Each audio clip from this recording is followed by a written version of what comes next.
بسم اللہ الرحمن الرحیم۔ آپ صلی اللہ علیہ وسلم کی طرف سے قربانی کرنا۔ وسعت ہو تو ایک قربانی آپ صلی اللہ علیہ وسلم کے نام سے کرے۔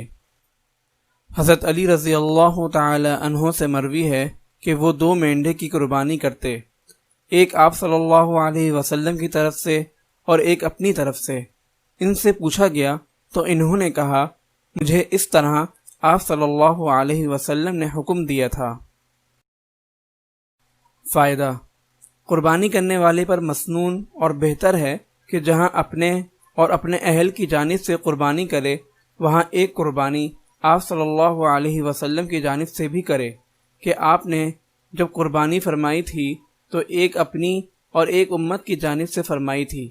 جب آپ نے امت کی جانب سے قربانی فرمائی تھی تو امت کے لیے بھی بہتر ہے کہ وہ آپ کی جانب سے ایک قربانی کرے، خواہ ایک جانور مثلاً بکری، مینڈھے کی قربانی کرے یا بڑے جانور کے ایک حصے میں۔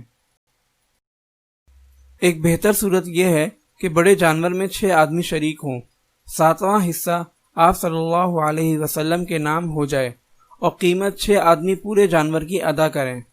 اس طرح سب کی جانب سے آپ صلی اللہ علیہ وسلم کی طرف سے قربانی ہو جائے گی۔ اگر آپ اس صدقہ جاریہ میں شامل ہونا چاہتے ہیں تو چینل کو سبسکرائب کریں اور لائک اور شیئر کرنا نہ بھولیں۔ جزاک اللہ خیرا۔